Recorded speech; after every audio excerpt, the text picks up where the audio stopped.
ওমরে ফারুক বিশ্বনবী সহ কিছু সাহাবার একসাথে বসেছিল। হঠাৎ খেয়াল করে খরগোশের মতো কান দুইটা খাড়া করে শুনে, তাহলে বুঝতে পারবেন। হঠাৎ সাইয়েদনা ওমরে ফারুক দেখলেন মৌমাছির ভনভন ভনভন আওয়াজ দেখা যায়। হাদিসটা এসেছে সুনানি তিরমিজিতে, মুসনাদে আহমদ ইবনে হাম্বলে। বর্ণনাকারী সাইয়েদনা ওমরে ফারুক তিনি বলছেন মৌমাছির ভনভন আওয়াজ দেখতে পেলাম, জানে ভাই সামনে পেছনে খুঁজে দেখি কোনো মৌমাছি নাই। ওমরে ফারুক বললেন আমার আর বুঝতে বাকি রইল না, এটা আসলে মৌমাছি নয়, আকাশ থেকে কোরআনের আয়াত বিশ্বনবীর কলিজার মধ্যে নাজিল করছে কে। অনেকগুলো পদ্ধতিতে বিশ্বনবীর কাছে আল্লাহ ওহী পাঠাতেন। মিসলা সালসালাতিল জারাস, ঘন্টার ধ্বনির ন্যায় বুখারীর বর্ণনা। দপ্তরি যখন হাই স্কুলের ছুটির জন্য ঘন্টা বাজায়, ধমধম আওয়াজ হয়, এই ধমধম বিকট আওয়াজের মতো বিশ্বনবীর কাছে কোরআন নাজিল করত কে। আবার বিল মানাম, স্বপ্নযোগে কোরআন দেওয়া হতো। মিন ওয়ারাইল হিজাব, পর্দার অন্তরাল থেকে কোরআন দেওয়া হতো। ইলকা ফি কুলুবি রাসূলিল্লাহ, বিশ্বনবীর অন্তরের ভিতরে কোরআন ঢুকিয়ে দেওয়া হতো। আবার সাইয়েদনা জিবরাইল ওনার নিজ সূরাতে নিজ আকৃতিতে বিশ্বনবীর কাছে এসে কোরআন নাজিল করে দিতে। সুবহানাল্লাহ, দুইবার বিশ্বনবী ওনার পুরো লাইফে সাইয়েদনা জিবরাইলকে ওনার আসল সূরাতে দেখেছিলেন। এক হচ্ছে হেরা গুহায়, দুই হচ্ছে সিদরাতুল মুনতাহায়। আবার সাইয়েদনা জিবরাইল মাঝে মাঝে মানুষের সূরাতে বিশ্বনবীর কাছে কোরআন নিয়ে আসতো। বিশ্বনবী বলতেন ঘন্টা ধ্বনির মতো যখন কোরআন আসতো, এই কোরআনটা রিসিভ করা আমার জন্য বড্ড কষ্ট হয়ে যেত। এভাবে কোরআন আসলে এটা রিসিভ করতে গেলে মা আয়েশা বলতেন বিশ্বনবী প্রচণ্ড শীতের রাতে ঘেমে ঘেমে একাকার হয়ে যেতে।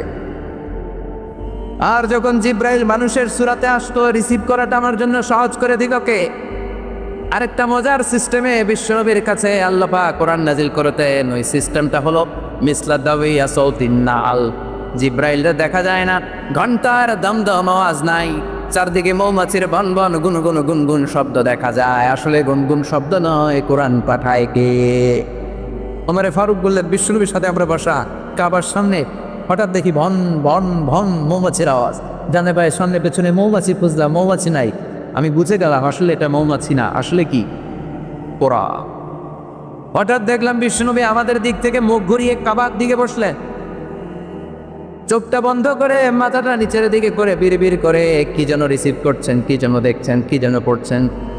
হঠাৎ কোরআন রিসিভ হওয়া যখন শেষ হয়ে গেল, বিশ্বনবী আমাদের দিকে চেহারা ঘুরিয়ে আমাদেরকে বললেন, ও সাহাবারা, মুচকি হাসলেন আর বললেন এইমাত্র রাব্বুল আলামিন চমৎকার একটা সূরা আমার উপরে নাজিল করেছে কে। এই সূরার 10টা আয়াত রব্বুল আলামিন এইমাত্র আমার উপরে নাজিল করলেন। এই 10টা আয়াতের মধ্যে রব্বুল আলামিন মুমিনদের জন্য 7টা গুণের কথা বলেছে। এই 7টা গুণাবলী যদি কোনো মুমিন তার নিজের ব্যক্তিগত জীবনে ধারণ করতে পারে, পিতা মারা গেলে ছেলেরা যেমনি পিতার সম্পদের ওয়ারিস হয়ে যায়, ওই মুমিন বান্দাগুলো জান্নাতুল ফেরদাউসের ওয়ারিস হয়ে যাবে। চিৎকার করে বলতে হবে সুবহানাল্লাহ। আল্লাহ ইরশাদ করছেন, কদ আফলাল মুমিনুনাল্লাযীনা হুম ফি সালাতিহিম খাশিউন। Successful indeed are the believers who offer their 5-time salah with full of solemnity and submission. আওয়াজ করে উত্তর দেন, সফল হলো কারা? আরো জোরে বলতে হবে, সফল হয়েছে কারা? ঈমান এনেছে যারা। কদ আফলাহাল মুমিনুন, মুমিনরা সফল কাম। তবে যেন মুমিন নয়, ওই মুমিনের মধ্যে 7টা কোয়ালিটি থাকা চাই। চিৎকার করে বলেন ভাইয়েরা, কয়টা? এই 7টা গুণাবলীর কথা কি শুনতে মনে চায় না কষ্ট হচ্ছে? শুনবেন শুনবেন, সংক্ষিপ্ত পরিসরে অ্যাড্রেস করলে শুনতে রাজি আছেন তো? 1 নাম্বার, আল্লাযীনা হুম ফি সালাতিহিম খাশিউন। শুরু হয়ে গেছে 1 নাম্বার। 2 নাম্বার মনে রাখতে হবে, I consider this programme as a class. আমি মনে করি আমি যখন বক্তৃতা করি আমি ক্লাস নেই, ফলে যারা কথা শুনে তারা আমার শ্রোতা, তারা আমার ছাত্র। কোরআনের ছাত্র হয়ে বাঁচলেও লাভ, মরলেও লাভ। আলহামদুলিল্লাহ করবেন না? 1 নাম্বার গুণ হচ্ছে আল্লাযীনা হুম ফি সালাতিহিম খাশিউন। এমন মুমিনদের বৈশিষ্ট্যগুলির মধ্যে থেকে প্রথম গুণ হচ্ছে তারা তাদের সালাতে খাশিউন, ভীত। অন্তরটা থাকে ভীত। মুমিনের অন্তরের মধ্যে ভয় থাকে একজনের। চিৎকার করে বলতে হবে, তিনি কে? যাদের হৃদয়ে আছে আল্লাহর ভয়, তারা কবু পথ ভুলে যায় না। আল্লাহর প্রেম ছাড়া এই দুনিয়ায় কারো কাছে কোনো কিছু চাই না। রাতের আধারে যারা সেজদাতে রায়, দু চোখের শ্রুতে নদী যেন বয়। রাতের আধারে যারা সেজদাতে রায়, দু চোখের শ্রুতে নদী যেন বয়। ছলনার হাতছানি যতই ডাকুক, ছলনার হাতছানি যতই আসুক, পেছনে ফিরেও সে তাকাই না। যাদের হৃদয়ে আছে আল্লাহর ভয়, তারা কবু পথ ভুলে যায় না। আল্লাহর প্রেম ছাড়াই দুনিয়ায় কারো কাছে কোনো কিছু চাই না, কারো কাছে কোনো কিছু চাই না। চিল্লায় পড়েন আল্লাহু আকবার। মুমিন যখন সালাতে দাঁড়ায় তার অন্তরে ভয় থাকে কা? চিল্লায় বলেন কা? এজন্য ধীরস্থির ভাবে নামাজ পড়তে হবে। রাজি আছেন তো? নামাজের মধ্যে কোনো তাড়াহুড়ো। এজন্য আল্লাহ বললেন কাদ আফলাহাল মুমিনুনাল্লাযীনা হুম ফি সালাতিহিম খাশিউন। মুমিনরা সফল কাম, দুনিয়াতেও সফল কাম, আখিরাতেও সফল কাম। ওই মুমিনদের প্রথম গুণ হলো তারা যখন নামাজে দাঁড়ায় তাদের অন্তরের মধ্যে ভয় থাকে কা? নামাজ যখন মুমিন পড়ে শুধু নিজেরই মুসল্লি হয় না, মনটারও মুসল্লি বানায়। আল্লাহু আকবার। আমরা শুধু নিজেরা নামাজি হই, মনটারে নামাজি বানাই না। মনটাকেও নামাজি বানাতে হবে, বুঝতে পেরেছেন? আমাদের হাত পা নামাজ পড়ে, আমাদের মাথা রুকু করে, সিজদা করে, আমাদের শরীর নামাজ পড়ে, আমাদের মন নামাজ পড়ে না। আমরা নামাজেও থাকি, আবার বিপিএল এর চিন্তাও আছে না নাই? আমরা নামাজেও থাকি, আবার দোকানপাটের চিন্তাও আছে না নাই? আমরা নামাজেও থাকি, আবার ব্যবসা বাণিজ্যের বিষয় আছে না নাই? তো শুধু নিজেরা নামাজি হলে চলবে? শুনতেছেন? শুধু নিজেরা, শুধু দেহটা মুসল্লি হলে চলবে? মনটারাও মুসল্লিবান। নামাজে যখন দাঁড়িয়েছেন মনটা নিয়ে দাঁড়া। এই মনকে আরবিতে বলে কলব। কলব মানে যেটা বেশি পরিবর্তন হয়, নাড়াচাড়া করে, পৃথিবীতে সবচাইতে বেশি মুভ করে যে জিনিসটা, এটা হচ্ছে কাল মানে মন, ঠিক না? এটা এখন আছে এই জায়গায়, এরপরে চলে গিয়েছে ঢাকা, এরপরে সৌদি আরব, এরপরে আমেরিকা। পাসপোর্ট ভিসা কিছু লাগছে? কথা কন। এটা ছোটে পাগল মন। মন কেন এত কথা বলে আছে না নাই? পাগল মোহন, মোহন রে মন কেন এত কথা বলেনি, আছে না নাই? কত পাহাড়ে একটু বলে, কত কিছু যেটার মধ্যে আসে, আর কোথায় কোথায় যে সে ছুটে বেড়ায় কেউ জানে না। এই জন্য মনটাকে নামাজি বানাতে হবে। এটাই হচ্ছে আল্লাযীনা হুম ফি সালাতিহিম। সাহাবারা যখন নামাজ পড়তেন, সাহাবারা যখন সফরের মধ্যে মরুভূমির মাঝখানে দাঁড়িয়ে নামাজ পড়তেন, মরুভূমির আকাশের মধ্যে ভেসে বেড়ানো পাখিগুলো আকাশ ছেড়ে দিয়ে সাহাবাদের মাথায় এসে বসে যেত। কারণ পাখিগুলো মনে করতো এগুলো খেজুর গাছ। কি মনে করতো? নোয়াখালীর ভাইয়া খেজুর গাছ আছে, খেজুরের রস পাওয়া যায়, পছন্দ করেন, খান তো আপনারা? খেজুর গাছ, খেজুর গাছ মনে করে সাহাবাদের মাথার মধ্যে বসে যেত। ও সাইয়েদনা আলী রাদিয়াল্লাহু তাআলা আনহুর পায়ের মধ্যে একবার যুদ্ধে তীর ঢুকেছে, জখম হয়েছে ব্যাপক, গোশত ভেদ করে, মাসল ভেদ করে হাড্ডি পর্যন্ত পৌঁছেছে। এই তীর তো আর ভেদ করা যায় না, টান মারলে উনি চিৎকার দিয়ে ওঠে। বিশ্বনবী বললেন বেলাল আকিমিস সালাহ, নামাজের একামত দাও। আর সাহাবীরা বললেন আমি যখন নামাজের মধ্যে ঢুকে যাব তুমি নামাজে দাঁড়াবা না, পরে নামাজে শরীক হবা। নামাজের মাঝখান দিয়ে আমার মেয়ের জামাই আলী যেইখানে দাঁড়িয়েছে ওই জায়গায় চলে যাবা। আলীর টান পায়ের মধ্যে দেখবে একটা তীর ঢুকেছে। সে যখন নামাজের মধ্যে থাকে আলীর পা থেকে টেনে টেনে তীরটা বের করে দিবা। বিশ্বনবী নামাজ শুরু করলেন, প্রথম রাকাত শেষ, দ্বিতীয় রাকাতে দাঁড়ালেন। ওই সাহাবী বিশ্বনবীর কথা মতো কাতারের মাঝখান দিয়ে ঢুকে সাইয়েদনা আলী রাদিয়াল্লাহু তাআলা নূর পায়ের কাছে চলে গেলেন। দেখলেন মারাত্মক জখম হয়েছে, তীরটা ধরলেন, গায়ে যত জোর ছিল জোরসে টান মেরে তীর বের করলেন, ফিনকি দিয়ে রক্ত বের করলো। সাইয়েদনা আলী টের পায় না। সুবহানাল্লাহ করে সালাম ফিরে বিশ্বনবী নামাজ শেষ করলেন। সাইয়েদনা আলী দেখে পায়ে তীর নাই, চারদিকে শুধু রক্ত আর রক্তের শায়লা। ডেকে বললেন ও নবী আমার পায়ের তীর কোথায়? বিশ্বনবী বললেন আমার আদেশে আমার এক সাহাবা তোমার পা থেকে তীর বের করেছিলে আলী।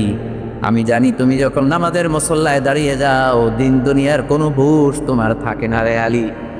তুমি যখন নামাজে দাঁড়াও তোমার মনটারে নিয়ে তুমি দাঁড়া, তোমার মনটানে ছোটে না, বায়ে ছোটে না, বাড়িতে যায় না, কোথাও যায় না, তোমার মনটা সরাসরি আল্লাহর আরশে উঠে যায়। আল্লাহর আরশে তোমার মন চলে যায়, আল্লাহর দিকে তুমি মনোনিবেশ এমন ভাবে করেছ রে আলী, টান মেরে তোমার পা থেকে যুদ্ধে বিঁধে দেওয়া তীরটা খুলেছে, তুমি টের পাও নাই রে আলী। আল্লাযীনা হুম ফি সালাতিহিম খাশিউন, নামাজের মধ্যে এমন আল্লাহরে ভয় পায় দিন দুনিয়ার কোনো হুঁশ তাদের থাকে না। তারা শুধু দেহটা নিয়েই নামাজে দাঁড়ায় না, মনটা নিয়েও নামাজে দাঁড়ায়। চিল্লা এখন ঠিক কিনা?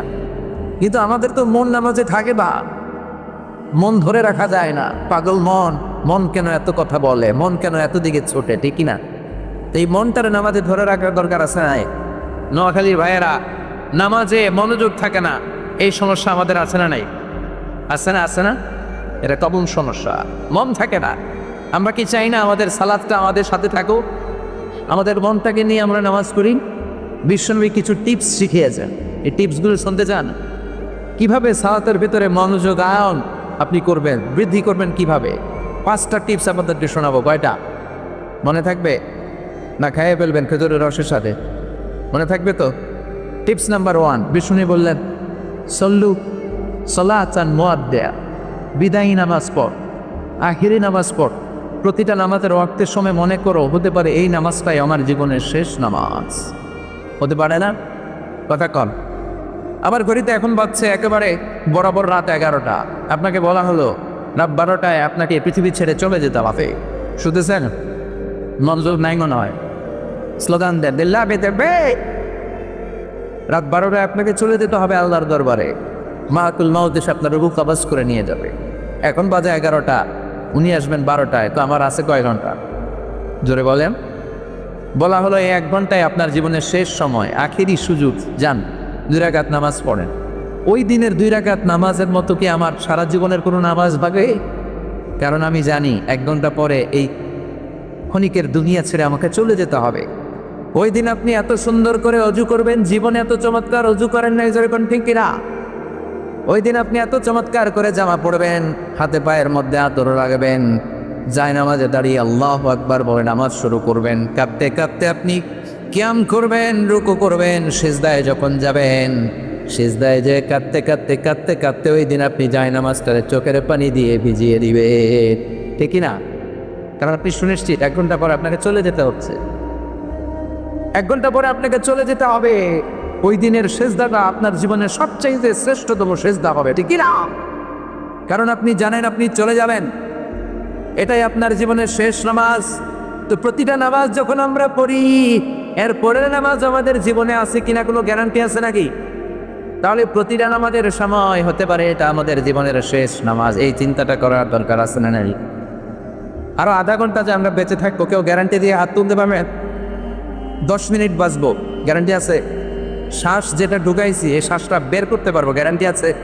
তাহলে প্রতিটা মুহূর্তে নামাজে আল্লাহু আকবার বলে দাঁড়ালে এটা মনে করতে আমাদের সমস্যা কোথায়? যে হতে পারে এটা আমার শেষ নামাজ, হতে পারে এটা আমার জীবনের শেষ চান্স, শেষ সেজদা। এজন্য বিষ্ণু বলেছেন সাল্লু সালাতান মুআদ্দিয়া, পারফর্ম দ্য সালাহ as if this is your last and final prayer. এমনভাবে নামাজ পড়ো মনে করো এটা হতে পারে তোমার জীবনের শেষ নামাজ। এই চিন্তাটা নিয়ে যদি কেউ নামাজ পড়তে দাঁড়ায়, তার নামাজের মধ্যে আল্লাহর ভয় আসবে না, নামাজে তার শরীরের সাথে মন থাকবে না। Tips number 1। টিপস নাম্বার 2, তা'দীলুল আরকান, নামাজের যে ফরজগুলো আছে এগুলো ধীরস্থিরভাবে আদায় করতে হবে, তাড়াহুড়ো করা যাবে না। অনেকে রুকু থেকে সোজা হয়ে দাঁড়ানো হানাফি মাযহাবে, হানাফি স্কুল অফ থটে ওয়াজিব। সোজা হয়ে না দাঁড়ালে আপনারা সৌ সেজদা দিতে হবে। অনেকে রুকু থেকে কোনো রকম মাথা তুললে সেজদায় দৌড় মারে, আছে নাই? 2 সেজদার মাঝখানে ধীরস্থিরভাবে কয়েক সেকেন্ড বসতে হবে। অনেকে প্রথম সেজদা থেকে মাথা উঠিয়েই মুরগির মতো আবার ঠোক মার, দ্বিতীয় সেজদা, আছে না নাই?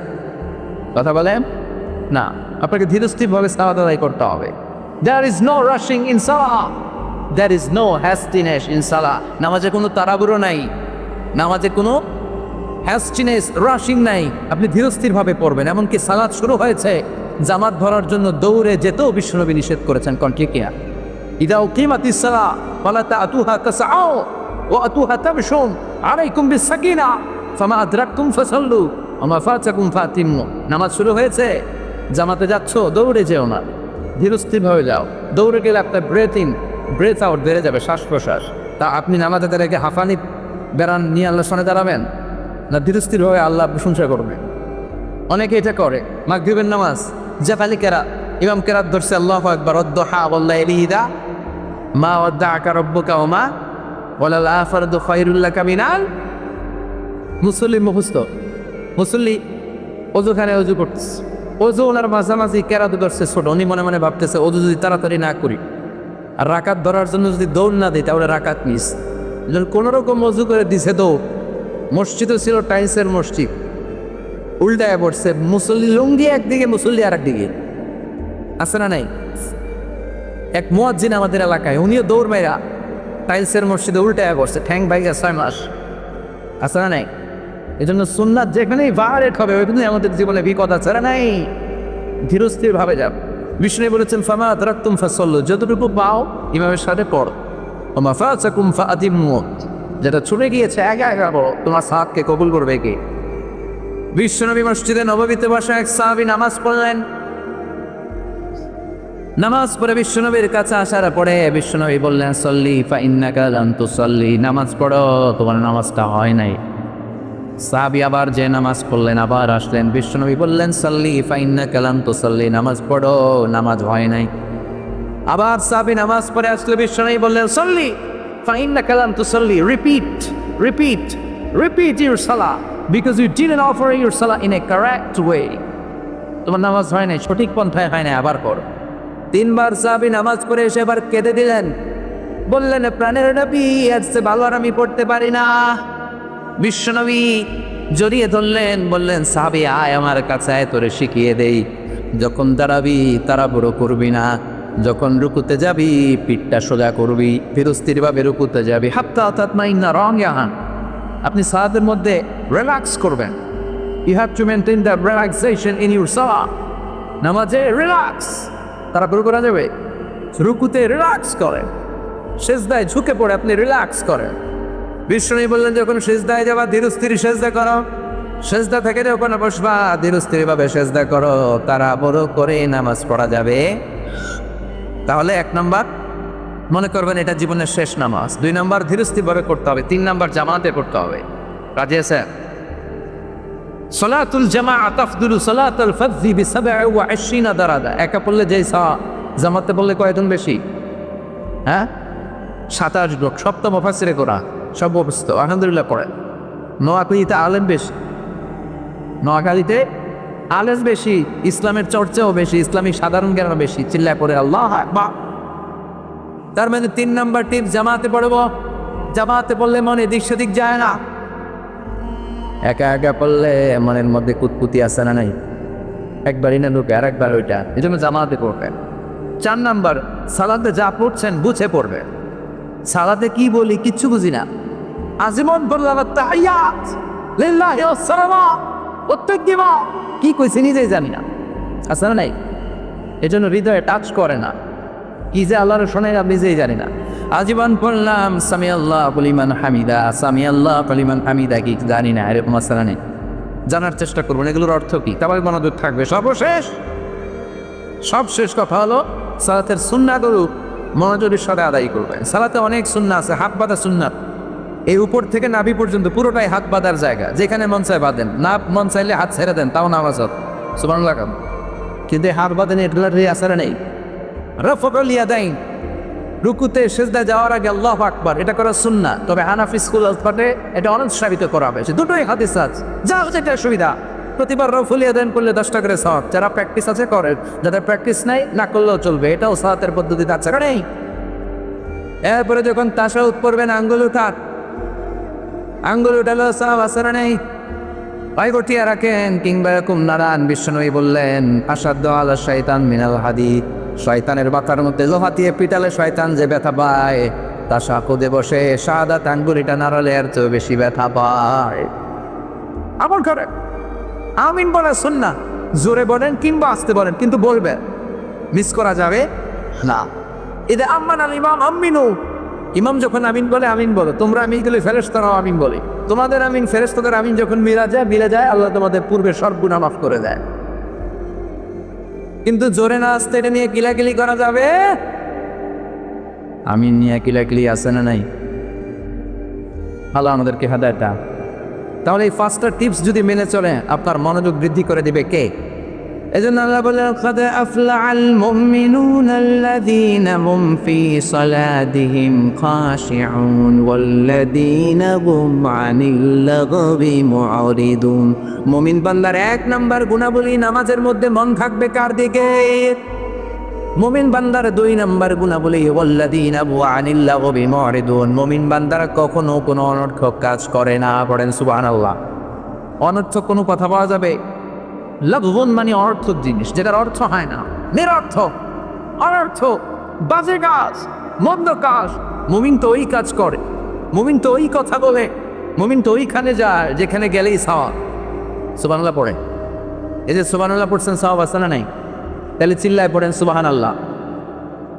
একবার সুবহানাল্লাহ বললে তামলা উমা বাইনাস সামাওয়াতি ওয়াল আরদ, আকাশ এবং জমিনের মাঝখানে যতটুকু জায়গা, পুরো জায়গাটাতে আল্লাহ সওয়াব দিয়ে ফেলে এ ব্যক্তির আমলনামায় ঢুকিয়ে দেয়। তাহলে মুমিন মুখ দিয়ে এই কথা বলে, যেই কথা বললে সওয়াব দেয় কে? কারণ মুমিন জানে মা ইয়ালফিযু মিন কওলিন ইল্লা লাদাইহি রাকীবুন আতীদ। মুমিন জানে তার মুখ দিয়ে সে যেই কথা বলে, যেই শব্দ উচ্চারণ করে, এগুলো লিখে রাখার জন্য 2 জন ফেরেশতা আছে না নাই? কি নাম ওই 2 ফেরেশতা? জোরে কোন, আর জোরে। কিরামান কাতিবিনা ইয়ালামুনা মা তাফআল।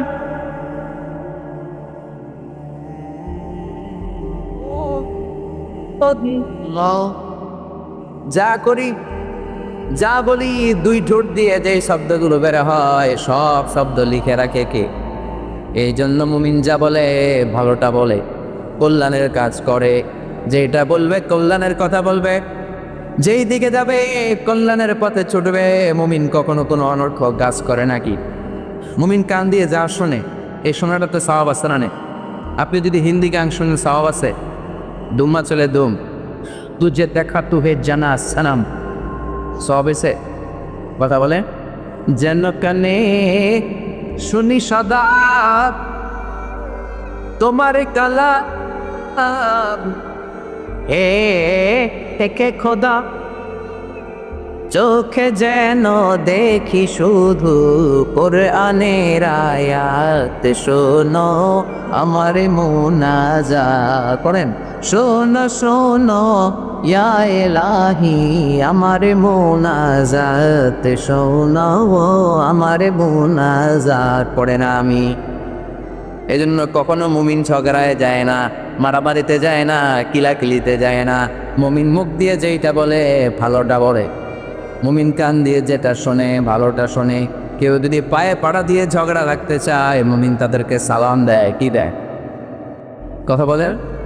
আপনি কোরআনের পক্ষে থাকতে চান, আপনি পাঞ্জাবি পড়ছেন, সাদা পাঞ্জাবি সাদা রাখতে পারবেন না, লোকজন এটাতে কালি ভাড়ায় দিতে চায়, আপনার পায়ে পাড়া দিয়ে ঝগড়া করতে চাবে, এরকম আছেন নাই? আপনাকে ঝুঁকি নিয়ে ইসলামের পক্ষে কথা বলতে হবে। চিল্লা এখন ঠিক না? ওরা আপনার পায়ে পাড়া দিয়ে বলবে তুই মৌলবাদী, তুই রাজাকা, তুই জঙ্গি, তুই যুদ্ধাপরাধী, একটার পর একটা ট্যাগ আছে না লাগাই দিকে। কিন্তু এগুলো শোনার সময় আর বিশ্বনবী বলেছেন তা শায়ের তুমি কবি, বলেছেন তা কাহেন তুমি গড়, বলেছেন তা মাজনুন তুই তো পাগল। বিশ্বনবী বয়ে তোদের এই কথাগুলো শোনার সময় দাও আমার রায় টিল্লা করে টেকে রাখা। এজন্য কে আমারে মৌলবাদী ডাকে, কে আমারে জঙ্গি ট্যাগ লাগায়, ওগুলো শোনার সময় আমার নাই। আমার ভালো করে জানা আছে আমি জঙ্গি না, আমি মুজাহিদ। আমরা কি? যারা ইসলামের পক্ষে তারা মুজাহিদ, যারা বিপক্ষে ওরা জঙ্গি। চিল্লা করেন ঠিক না? সেদিন মুসা আলাইহিস সালাম ছিলেন মুজাহিদ, তাহলে বড় জঙ্গিটার নাম কি? ফেরাও। সেদিন ইব্রাহিম ছিলেন মুজাহিদ, তাহলে জঙ্গিটার নাম কি? বিশ্বনবী ছিলেন মুজাহিদ, তাহলে জঙ্গিটার নাম কি? যারা হকের কথা এই বাংলার জমিনে বলে তারা মুজাহিদ।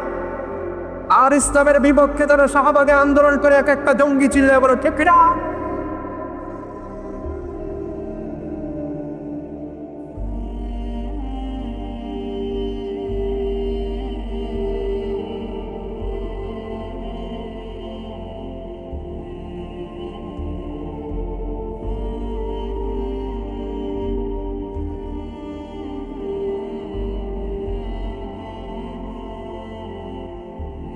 বসেন, আমাদেরকে অনেক গালি দিবে।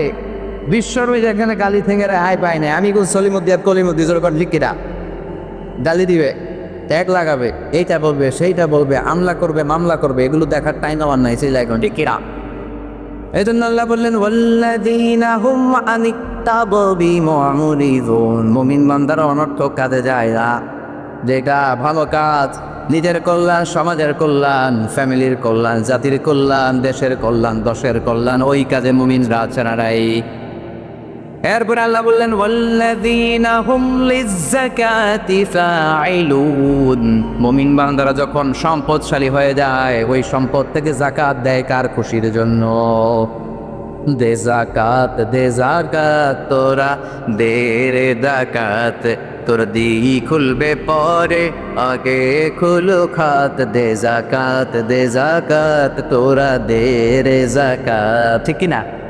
যাকাত ফরজ হয়েছে এখানে কার কার? হাত তোলেন তো দেখি। ডরাইছে? হাত তোলেন, দোয়া করবো আপনাদের জন্য। হাত তোলেন।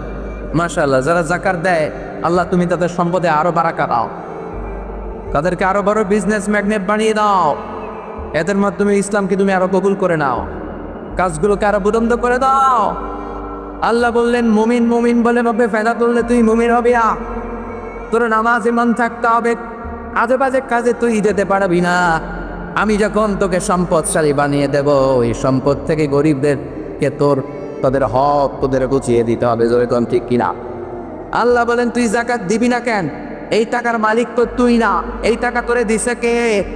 ওয়ামিম্মা রাযাকনাহুম ইউনফিকুন, তুই তো দিবি না, আমি দিছি এই টাকা, আমি তোরে রিজিক হিসেবে যা দিয়েছি। অর্থটা দেখেন, ওয়ামিম্মা রাযাকনাহুম ইউনফিকুন, আমি তোমাদেরকে রিজিক থেকে যা দিয়েছি ওইখান থেকে দাও। যাকাত দিলে তোমার সম্পদে বরকত দিবে কে? ইসলাম চায় রাস্তার একদিকে গাছতলা, আরেক দিকে পাঁচতলা, এই সিস্টেম পৃথিবীর জমিনে থাকতে পারবে না। চিল্লা এখন ঠিক কিনা? ওয়াফি আমওয়ালিহিম হাক্কুন লিস-সাইলি ওয়াল মাহরুম, তোমার সম্পদে গরিব, দুস্থ, নিগৃহীত মানুষের অধিকার আছে না নাই? আমি যদি ধনী হই, যাকাত দেয় আমার জন্য কি? কথা কয় না। আর যারা আমার এলাকায় গরিব আছে, ওর জন্য কি যাকাতের টাকা নেওয়া ফরজ? ও যদি আমি যাকাতের টাকা নিব না, না খাইয়া থাকবো, রোজা রাখ, বুঝতে পারো না? ওর জন্য কিন্তু যাকাতের টাকা নেওয়া ফরজ না, আমার পৌঁছে দেওয়া ফরজ। তার মানে আমি যাকাতের টাকা দিয়ে ওর প্রতি কোনো করুণা করি নাই, কোনো দয়া দেখাই নাই, বরং ও আমার থেকে যাকাত নিয়ে আমার ফরজ কাজটা আমাদের সুযোগ আমারে করে দিয়ে আমারে দয়া করছে। কথা বলেন? এজন্য ফরজ হওয়ার সাথে সাথে যাকাত আদায়ের দরকার আছে না নেই? ওয়াল্লাযীনা ইয়াকনিজুনা আয-যাহাবা ওয়াল ফিদ্দা ওয়া লা ইউনফিকুনাহা ফী সাবিলিল্লাহ ফাবাশশিরহুম বিআযাবিন আলীম। সম্পদ হয়েছে, ব্যাংক ব্যালেন্স আছে, এফডি আছে, সঞ্চয়পত্র আছে, প্রাইস বন্ড আছে, ফ্ল্যাট আছে, গাড়ি আছে, বাড়ি আছে, মাল্টিন্যাশনাল কোম্পানি আছে, এরপরও যাকাত দেয় না, এগুলো জমিয়ে রাখে। বিশ্বনবীকে আল্লাহ বললেন ওদেরকে, ওই টাকারদেরকে তুমি কঠিন আযাবের সুসংবাদ দাও। বলেন তো আযাবের কি সুসংবাদ হয় না দুঃসংবাদ? এখানে আল্লাহ সুসংবাদ বললেন কে? আল্লাহ বললেন এই জন্য শাস্তিটা সাধারণ শাস্তি না, এটা ভয়ানক শাস্তি, এটা ডেঞ্জারাস শাস্তি। পরীক্ষায় ছেলে একটা সাবজেক্টে ফেল করেছে, মা বলে বাবা ইংরেজি পরীক্ষায় ফেল করছোস, তোর বাপে আসলে এমন মাইট দিব, মাইট দিলে মজা টের পাবি। অমিয়া মাইট দিলে কি মজা লাগে না ব্যথা লাগে? তো মা তো বলা দরকার ছিল ব্যথা টের পাবি, কিন্তু কইছে কি মজা টের পাবি। তার মানে মাইটটা যে করা হবে, মাইটটা বড় ডেঞ্জারাস হবে, ডেঞ্জারাস। ফাতুকুয়া বিহা জিবাহুকুম ওয়া জুনুবুহুম ওয়া তুবুরহুম, লোহার খুন্তি 1000 বছর জাহান্নামের আগুনে জ্বালিয়ে 3 জায়গায় ছেঁকা দেওয়া হবে, একটা কপালে, একটা 2 পাঁজরে, আর একটা পিঠের মধ্যে। আল্লাহ আযাব থেকে তুমি আমাদের বাঁচাও। আবার শুনে বললেন সুজাআন আকরা, দেখো সাপ, অ্যানাকোন্ডা, পাইথনের মতো ভয়ঙ্কর সাপ, যে সাপের মাথায় কোনো চুল নাই, পৃথিবীর সাপের মতো না, এর চাইতো অনেক অনেক বেশি ভয়ঙ্কর হবে সে সাপ।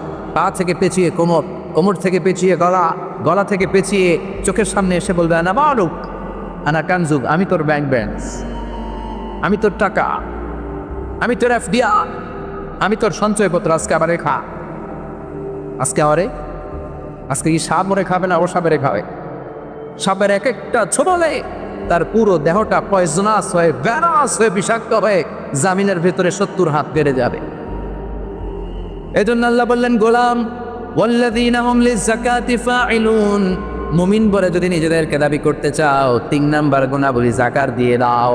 যাকাত আল্লাহ ফরজ করেছেন সমাজ থেকে দারিদ্রতা বিমোচনের জন্য। 10 টাকার নোট 500 জনের লাইন ধরে 10 টাকা দিয়ে দেয়, এটা কি যাকাত দেওয়া বলে না ডাকাতি? এটা যাকাত দেওয়ার সিস্টেম নয়। আপনি 10,000 লোককে দিতে হবে না, আপনি 10টা লোককে দেন, 5টা দেন বা 3 জনটা দেন, কিন্তু কর্মসংস্থানের ব্যবস্থা করে দেন।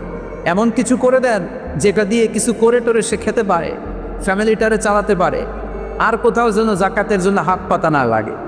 চিলাইমান ঠিকই না? আপনি যদি দেখেন লোকটা গায়ে গতরে অনেক শক্তিশালী, একটা সিএনজি কিনে দেন না, ও সিএনজি চালায়া, অটোরিকশা চালায়া ফ্যামিলিটারে চালাতে পারবে না? একটা গাভী কিনে দেন না, গাভীর দুধ বিক্রি করে ফ্যামিলিটা চালাতে পারবে না? একটা টঙের চায়ের দোকান করে দেন, চা দোকান আছে দিকে, বেশি পয়সা হয় চায়ের দোকান বানায় দিতে, অল্প কিছু পয়সা হয়, একটা ফ্লেক্স সিলোডের দোকান দিয়ে বসায় দেয়, ও আর কারো কাছে টাকা চাইবে না। এটা হচ্ছে যাকাত দেওয়ার সিস্টেম। এই সব পদ্ধতি ভুলে গিয়ে পত্রিকা অ্যানাউন্সমেন্ট দিয়ে দেয় অমুক এলাকার শিল্পপতি অমুক দিন অমুক জায়গায় যাকাতের শাড়ি দিবে। তোর বউরে দে ওই শাড়ি, তোর শাশুড়ি নেতে ওই শাড়ি, তোর মেয়েকে ওই শাড়ি পরিয়ে রাস্তায় বের কর। একবার ধোয়ার পরে ওই শাড়ির মধ্যে আর কোনো রং থাকে না, পাতলা একটা শাড়ি, একবার পরে দ্বিতীয়বার ওটার মধ্যে পানি লাগাইলে শাড়ি আমাদের দিকে চাই বেসকি দিয়ে রাখছে, আছে না নাই? এটা শাড়ি না মশারির কাপড় কেউ জানে না, আছে না নাই? যাকাতের শাড়ি, যাকাতের লুঙ্গি বলতে ইসলামিক কোনো সিস্টেম নাই। ওমরে ফারুক বলতেন এমনভাবে যাকাত দাও যাতে কখনো ওই লোকটার অন্য জায়গায় যাকাতের লাইনে দাঁড়ানো না লাগে। আবার এই যাকাতের শাড়ি আনতে যে, যাকাতের লুঙ্গি আনতে যে ধাক্কা হাক্কি আর মারামারিতে অনেক লোক পদপৃষ্ট হয়ে দুনিয়া থেকে বিদায় হয়েছে। কোন কে কিরা? শিল্পপতি তো ঠ্যাং ব্যাগে আল্লাহ ধরে শায়েস্তা করবে, চিল্লায় বল কে কিরা? এই যতগুলো লোক মারা গিয়েছে তোমার মেহমান ভাই এসেছিল তারা যাকাত নিতে, 9 জন বা 11 জন, একবার এট এ টাইমে 9 জন মহিলা মারা গিয়েছে শাড়ি আনতে দিয়ে। কিয়ামতের দিন ওই টাকাটা হিসাব আছে না নাই? এই জন্য ওয়াল্লাযীনা হুম লিযাকাতি ফাইলুন, বিজনেস ম্যাগনেট যারা, তারা যাকাত এইভাবে দেয় না, তারা খুঁজে খুঁজে নিজে ফরজ আদায়ের জন্য দারিদ্রতা বিমোচন করতে যে যাকাত আদায় করে, চিল্লায় বলেন ঠিক কিনা? এরপর আল্লাহ বললেন ওয়াল্লাযীনা হুম লিফুরুজিহিম হাফিযুন। 4 নাম্বার গুণ শেষ হয়ে আসতেছে, মনোযোগ আছে তো? আর কয়েক মিনিট লাগবে, থাকবে তো? ওঠা বসা করবেন না তো? আল্লাহ বললেন 4 নাম্বার ওয়াল্লাযীনা হুম লিফুরুজিহিম হাফিযুন, মুমিন বান্দারা তাদের প্রাইভেটসকে হেফাজত করে, লজ্জাস্থানের হেফাজত করে।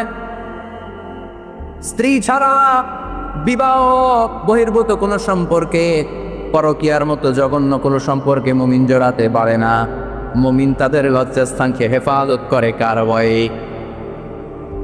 লজ্জাস্থান হেফাজত করার প্রথম স্টেপ হচ্ছে নজরের হেফাজত, ঠিক কিনা? আমরা কি নজরের হেফাজত করতে পারি?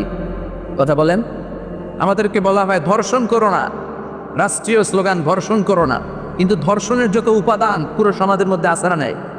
মেয়েদেরকে উলঙ্গ করে উপস্থাপন করা হয়, বিলবোর্ডে মেয়ে, সিনেমার শুটিং এর মধ্যে ধর্ষণের শুটিং এই বাংলার জমিনে আছে না নাই? পত্রপত্রিকায় রূপালী পর্দার নায়িকাদের হাফ নেকের ছবি, খবর দেখতে যেও খবর দেখার সুযোগ নাই, সেখানে নারীকে বিজ্ঞাপনের পণ্য ভোগের সামগ্রী করে উপস্থাপন করা। চারদিকে ধর্ষণের সব উপাদান সমাপ্ত, আর জাতীয়ভাবে ভাষণ দেয় ধর্ষণ করিস না। এক একটা ছেলে এই দেশে ম্যাচিউর হয় 14 থেকে 16 বছর বয়সে, আর ওরে বলা হয় নিজের পায়ে দাঁড়া, নিজের পায়ে দাঁড়া, নিজের পায়ে দাঁড়া, বলতে বলতে বিয়ে করে 32 বছর বয়সে। তো ও যে ম্যাচিউর হয়েছে 16 বছর বয়সে, বিয়ে করলো 32 বছর, বাকি 16 বছর ওকে আন্দোলন চুষবে। কথা বলেন। ওরে বলা হয় তুই 32 বছর বয়সে বিয়ে করবি, তুই নিজের পায়ে দাঁড়া। এতদিন ও কার পায়ে দাঁড়াইছে? আপনার পায়ে। এজন্য এই নগ্ন, এই অশ্লীল ছবি, বিজ্ঞাপনের পণ্য বানানো নারীদেরকে রাষ্ট্রীয়ভাবে এগুলোকে বন্ধ করতে হবে, চিল্লায় বলেন ঠিক কিনা? বিশ্বনবী বলেছেন নাদার সাহামুন মাসমুমুন মিন সিহাম ইবলিস, নজর হলো শয়তানের বিষ মাখানো তীরবনের মধ্য থেকে ভয়ঙ্কর একটা তীর। এই বিষ মাখানো তীর দিয়ে শয়তান যুবক যুবতীদেরকে কাবু করে ফেলে। একটা ছেলে একটা মেয়ে শুরুতেই কি অপকর্ম করে? কথা কন না, আগে কি করে? চোখে চোখে কথা আছে না নাই? হ্যাঁ, জিএফ বিএফ কি বলে এটা রে? বয়ফ্রেন্ড আর গার্লফ্রেন্ড খাইছে বাংলাদেশ তো। এখন সবার একটা করে জিএফ থাকে, গার্লফ্রেন্ড। বিবাহ বহির্ভূত কোনো সম্পর্কের সাথে ইসলামের কোনো সম্পর্ক। চোখকে হেফাজত করতে হবে, নজরকে হেফাজত করতে হবে। নাদা সাহামুন মাসমুন মিন সিহাম ইবলিস, নজর হচ্ছে শয়তানের বিষ মাখানো তীরের ভয়ঙ্কর তীর। প্রথমে অপকর্ম হয় না, প্রথমে হয় নজরের অদল বদল, চোখে চোখে তাকানো, চোখে চোখে কথা, মিটি মিটি আছে না নাই এটা। এরপরে কাছে যাওয়া দেয়, এরপরে SMS, এরপরে স্পর্শ, এরপরে আসে 14ই ফেব্রুয়ারি। বিশ্ব ভালোবাসা, বিশ্ব বেহায়াপনার একটা দিন, বিশ্ব গজবের একটা দিন, পুনরুদ্ধারদের কর্মকাণ্ডের একটা দিন। চিল্লায় বলো ঠিক কিনা? বিয়ে ছাড়া কোনো সম্পর্ককে ইসলাম এলাও করে না। এজন্য অল্প বয়সে বিয়ে কর, ম্যাচিউরড হইলেও বিয়ে করো। ছেলের বাপ মেয়ের বাপ যারা আছেন বিয়েটারে সহজ করে দেয়। অল্প পয়সায় জন্য ছেলেরা বিয়ে করতে পারে। ও ইন্টারমিডিয়েটে পরে ও টিউশনি করে 500 টাকা পায়, 1000 টাকা মোটর দিয়ে বিয়ে করে বউ নিয়ে। ঠিক কিনা? আল্লাহ তুমি বুঝার তৌফিক দাও। বিয়েটাতে এই দেশে সহজ হয়, তুমি তৌফিক দাও। ইসলাম বলে তুমি ভালোবাসা বিনিময় করবা। বিয়ের পরে স্ত্রীর সাথে তুমি যারা রাত্রিবেলা এক কম্বলের নিচে শুয়ে থাকো, ওই প্রতিটা মুহূর্তে তোমার আমলনামা সওয়াব দিয়ে ভরে দেয় কে? স্ত্রীকে ভালোবাসার গান শোনালে সওয়াব আছে না নাই? কক্সবাজারে বেড়াতে নিলে সওয়াব আছে না নাই? তোমারে লেগেছে এত যে ভালো, চাঁদ বুঝি তা জানি, রাতেরও আবারে দোসর হয়ে, তাই সে আমারে টানে, চাঁদ বুঝি তা জানে। ঠিক না? এটা আজকে যে বাড়িতে শোনাবে, শোনা কেন না? মুরব্বীরা কেন না শোনায়? কেন না? আগে শোনায় ফেলাইছে সব। স্ত্রীর সাথে ভালোবাসা বিনিময় করলে সম্পর্ক আল্লাহ শক্তিশালী করে দেয়, মজবুত করে দেয়। আপনার হাত স্ত্রীর হাতের সাথে মিলালে 2 হাতের সগীরা গুনাহ মাফ করে কে? স্ত্রীর জন্য যে খরচ দেন, টাকা দেন, এটাও সত্তা দেওয়ার সব। চিল্লায় বলেন আল্লাহ। এরপর আল্লাহ বললেন ওয়াল্লাযীনা হুম লিআমানাতিহিম ওয়া আহদিহিম রাউন। 5 নাম্বার আর 6 নাম্বার গুনাহবুরির জন্য আল্লাহ 2টা আয়াত ব্যবহার করেন নাই, এক আয়াতে মেরে দিয়েছে। সুবহানাল্লাহ। মুমিন বান্দার 5 নাম্বার গুণ, মুমিন বান্দা আমানতের হেফাজত করে। মুমিন বান্দার 6 নাম্বার গুণ, মুমিন বান্দা প্রতিশ্রুতি দিলে প্রতিশ্রুতি রাখে। প্রতিশ্রুতি দিলে রাখার দরকার আছে না নাই? আপনার কাছে আমানত দিয়ে গেলে হেফাজতের দরকার আছে না নাই? ট্রাস্ট ওর জিনিস, এটার বলে আমারা। বিশ্বনবী ছিলেন সাদিক আল আমিন, মক্কার সবচাইতে বড় বিশ্বাসী লোক। লোকজন মক্কার বিশ্বনবীর বিরোধী পার্টিরা দল করতো আবু জাহেলের, উতবার, সাইবার, কিন্তু আমানত রাখলে আবু জাহেলের কাছে না রেখে বিশ্বনবীর বাড়িতে রেখে যেত। ইন্টারেস্টিং না? সুবহানাল্লাহ পড়বেন না? এজন্য আল্লাহ বললেন ইন্নাল্লাহা ইয়া'মুরুকুম আন তুআদ্দুল আমানাতি ইলা আহলিহা। আল্লাহ আদেশ করেছেন তোমার কাছে যে আমানত আছে, আমানতের যে হকদার, হকদারের কাছে আমানত পৌঁছে দাও। আমানতের খেয়ানত, এটা হচ্ছে মুনাফিকের আলামত। আমরা কি মুনাফিক হতে চাই? আমানত এটা ব্যাপক বিষয়। আমার কথা বলার যোগ্যতা আছে, এই যোগ্যতা আমার আমানত। আমাকে আল্লাহ টাকা দিয়েছে, এই টাকা আমার আমানত। আমাকে আল্লাহ ক্ষমতা দিয়েছে, এলাকায় আমি প্রভাবশালী, আমি চাইলেই সমাজটা সুন্দর করতে পারি। এই ক্ষমতাটা, এই ব্যক্তিত্ব, এই পার্সোনালিটি, এটা আমার আমানত। আমার স্ত্রী আমার কাছে আমানত, আমার সন্তান আমার কাছে আমানত। খতিব সাহেব, জুমার দিনের সব মুসল্লিগুলো আপনার কাছে আমানত। চেয়ারম্যান সাহেব, পুরো ইউনিয়ন পরিষদটারে ঠিক করে দেয় আপনার কাছে আমানত। মেম্বার অফ দ্য পার্লামেন্ট, তোমার নির্বাচনী পুরো এলাকাটা তোমার আমানত। এই 56,000 বর্গ মাইল মাননীয় প্রধানমন্ত্রী শেখ হাসিনার কাছে আমানত। 47 সদস্য বিশিষ্ট বিশাল মন্ত্রী পরিষদ হয়েছে, আমার লাল সবুজের পতাকাটা আপনাদের কাছে আমানত। আপনি এমপি, আপনার রাইট দায়িত্ব, আপনার তরফে বমি আসার কথা না। মিডিয়ার সামনে দাঁত তেলিয়ে হাসেন কি করে আপনি? মেম্বার অফ দ্য পার্লামেন্ট, অনেক দায়িত্ব আল্লাহ তাকে দিয়েছে। আপনার নির্বাচনী এলাকায় কোথাও ইয়াবার আটটাবাজি হতে পারবে না, চিল্লা এখন ঠিক কিনা? আপনার নির্বাচনী এলাকায় পুরো সিএনজি স্টেশনে শীতের রাতে কম্বল ছাড়া কেউ রাত্রে ঘুমাতে পারবে না। পথ শিশুগুলার খাবারের ব্যবস্থা করে দাও, সুবিধা বঞ্চিত মানুষের কাছে সুবিধা পৌঁছে দেওয়া, ধর্ষিত যারা হয়েছে 24 ঘন্টার আলটিমেটামে বিচারের ব্যবস্থা করা। সমাজ it's a very broad issue. যাকে আল্লাহ যেই দায়িত্ব দিয়েছে সবটাই তার জন্য আহানত। আরে আহানতের খেয়ানত হলে কিয়ামতের ময়দানে বিচার আছে না নাই? এরপরে আল্লাহ বললেন ওয়া আহাদিহিম রাউন, কথা যেটা দিয়েছো কথা রাখবা। অনেকে আমরা মাইক পাইলে একটার পর একটা প্রমিস দেই, এটা দিমু, ওইটা দিমু, চাকরি দিমু, চাইল দিমু, ডাইল দিমু, মোবাইল দিমু, ব্লাউজ দিমু, আসেন্টি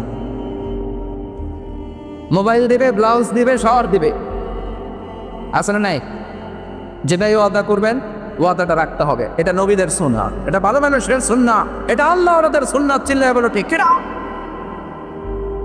6 নাম্বার আল্লাহ একসাথে বললেন ওয়াল্লাযীনা হুম লিআমানাতিহিম ওয়া আহদিহিম রাউন। মুমিনরা যখন কথা দেয় তারা কথা রাখে। কথা যখন দেয়, আমাদের দেশে কেউ কথা রাখতে চায় না, এজন্য কবি কবিতা লিখেছে, কেউ কথা রাখেনি। আসলে নাই? আহাদ মানে প্রমিস, ওয়া আউফু বিল আহাদ ইন্নাল আহাদা কানা মাসউলা। তুমি যেই কথা দিয়েছো, প্রমিস দিয়েছো, কিয়ামতের দিন in the day of resurrection তোমারে জিজ্ঞেস করবে কে? বিষ্ণু বললেন আমানতের খেয়ানত যারা করে এরা মুমিন না, এরা মুনাফিক। কথা দিয়ে যারা কথা রাখে না এরা মুমিন না, এরা মুনাফিক। 7 নম্বরে আল্লাহ বললেন ওয়াল্লাযীনা হুম আলা সালাওয়াতিহিম ইউহাফিযুন। মুমিন বান্দাদের 7 নাম্বার মানে সর্বশেষ গুণাবলী হলো মুমিন বান্দারা সব সময় সালাতকে হেফাজত করে। যেরকম ঠিক কিনা? মুমিন সব কামাই দেয়, সালাত কামাই দেয়, কথা বলে, সব ছাড়তে রাজি, নামাজ ছাড়তে রাজি, নামাজকে কায়েম করবো, ঠিক কিনা? সালাতে কায়েম করো, সালাতে কায়েম করো, হবে সম্মানী তুমি, হবে জান্নাতি তুমি, হবে সম্মানী তুমি, হবে জান্নাতি তুমি। দিবে কাল হাসরে শীতল ছায়া আরশে আজিম। রব্বিয়াল আলা, রব্বিয়াল আজিম, রব্বিয়াল আলা, রব্বিয়াল আজিম। সুবহানাল্লাহ। মুমিন বান্দারা নামাজ কামাই করে না। আল্লাহ বললেন হাফিজু আলাস সালাওয়াত ওয়াস সালাতিল ওয়াসতা ওয়া কুমু লিল্লাহি কানিদিন। এই উম্মতের এত বৈশিষ্ট্য, এত মর্যাদা আল্লাহ দিয়েছে, অন্য উম্মতরা মসজিদ ছাড়া নামাজ পড়তে পারতো না। কিন্তু আমরা মসজিদেও পড়লে যেমনি কবুল হয়, রাস্তায় পড়লেও কবুল করে কে? বাজারে পড়লে কবুল করবে কে? মাঠে পড়লে কবুল করবে কে? বিমানের মধ্যেও আমাদের সুযোগ আছে না নাই? অজু করতে পারি না, কি তায়াম্মুমের ব্যবস্থা করে দিল কে? দাঁড়িয়ে নামাজ পড়তে পারি না, বসে বসে বললেও কবুল করবে কে? আবার কিয়ামতের দিন সর্বপ্রথম নামাজের হিসাব দিবে কে? এই জন্য সালাতের কথা আল্লাহ 2 বার বললেন। প্রথমে বললেন আল্লাযীনা হুম ক্বাদ আফলাহাল মুমিনুন আল্লাযীনা হুম ফি সালাতিহিম খাশিউন, 1 বচন। 7 নম্বরে এসে বহু বচন করে দিলেন আল্লাযীনা হুম আলা সালাওয়াতিহিম ইউহাফিজুন। মুমিন বান্দারা সব কামাই দেয় কিন্তু সালাত কামাই দেয় না। প্লুরাল করে বললেন সব নামাজের ব্যাপারে যত্নবান। 5 ওয়াক্ত পড়ে, মাঝে মাঝে সুন্নত পড়ে, নফল পড়ে, আবার রাত্রিবেলা চোখের পানি ছেড়ে ছেড়ে তাহাজ্জুদ পড়ে। যেরকম ঠিক কিনা? তাহাজ্জুদের যায় না মাঝে মরণ দিও প্রভু আমায়, একামতে দিনের কাজে কবুল করে নিও আমায়। পড়ে তাহাজ্জুদের যায় না মাঝে মরণ দিও প্রভু আমায়, একামতে দিনের কাজে কবুল করে নিও আমায়। পড়ের আমি তাহলে এই 7টা গুণ মুমিন বান্দা আমাদের জীবনে ধারণ করার দরকার আছে না নাই? শুরু থেকে শেষ পর্যন্ত সবাই বলেন সফল হয়েছে কারা? সবাই বলছেন? আওয়াজ করে বলতে হবে সফল হয়েছে কারা? ওই মুমিনের কয় গুণ? সবাই কন, আরো জোরে জোরে জোরে। 1 নম্বর আল্লাযীনা হুম ফি সালাতিহিম খাশিউন। যখন নামাজে দাঁড়াবে অন্তর এদিক ওদিক ছোটাছুটি করবে না, অন্তর থাকবে কার দিকে? একাই মুসল্লি হবে না, মনটারও মুসল্লি বানাবে, ঠিক কিনা? 2 নম্বর কোনো অনর্থক কথা বলবে না, যে কাজে সওয়াব, যে কাজে কল্যাণ, শুধু ওই কাজ করবে, ঠিক কি না? 3 নাম্বার, সম্পদশালী বানালে আল্লাহর রাস্তায় যাকাত দিবে যাতে দারিদ্রতা বিমোচন হয়, পড়েন আল্লাহু আকবার। 4 নাম্বার, প্রাইভেটসকে হেফাজত করবে, লজ্জাস্থানের হেফাজত করবে, নজরের লাগাম টেনে ধরবে, বিবাহ বহির্ভূত কোনো সম্পর্কে জড়াবে না, ঠিক কি না? 5 এবং 6 নাম্বার একসাথে আল্লাহ বললেন আমানতের হেফাজত করবে, কথা দিয়ে কথা রাখবে। 7 নম্বরে আল্লাহ বললেন মুমিনরা সব কামাই করে, নামাজ কামাই করে না। এই 7টা কাজ যদি কোনো মুমিন তার জীবনে ধারণ করতে পারে, উলাইকা হুমুল ওয়ারিসুন আল্লাযীনা ইয়ারিসুনাল ফিরদাউসা হুম ফিহা খালিদুন, তারা জান্নাতুল ফেরদাউসের ওয়ারিস হয়ে যাবে। এলাকায় লেখা থাকে না, এই জমির মালিক ওয়ারিস সূত্রে আব্দুল কুদ্দুস আলী, আছে না নাই? আপনারা ওয়ারিস সূত্রে জান্নাতুল ফেরদাউসের মালিক হয়ে যাবেন। কোন সুবহানাল্লাহ। সবাই রাজি আছে তো? কথাগুলোর উপর আমল করতে রাজি আছো মুসলমান? আল্লাহ তুমি তৌফিক দাও। যতগুলো কথা বলেছি কোরআন সুন্নাহর আলোকে বলেছি, বানিয়ে কিছু বলি নাই। তারপরে আমার মনে হয় জানতে কোনো মিস ইনফরমেশন যদি বেরিয়ে যায়, সেগুলো যেন আল্লাহ তাআলা আমাদের স্মৃতিপট থেকে মুছে দেয়, আমরা পড়ে আমে। আর শখের পক্ষে, সত্যের পক্ষে যা বললাম তার সবটুকুন যেন আল্লাহ তাআলা আমাকে আমল করার তৌফিক দান করে এবং আপনাদের সবাইকে আমলের তৌফিক দান করে, আমরা পড়ে আমি।